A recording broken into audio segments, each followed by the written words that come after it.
one of the downsides might be that you didn't have experience anywhere else. However, you did. You went to an Ivy League school, you went to Columbia for a year. Obviously, the worlds are different. I'm not saying academically, nothing like that. I'm just saying one's in the city, you've got an Ivy, you've got Hofstra out here on Long Island. So you do have experience coming from a different perspective, right?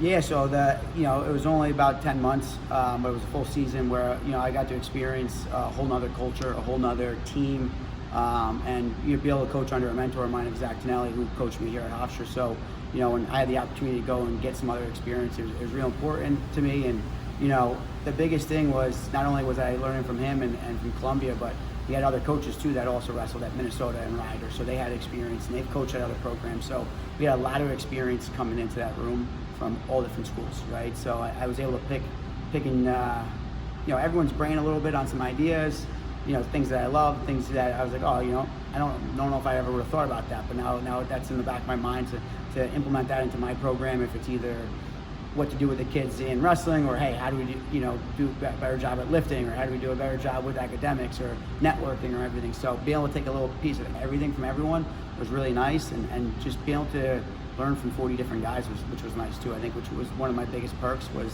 I had a whole new team of 40 guys from all different walks of life, which I think was really important.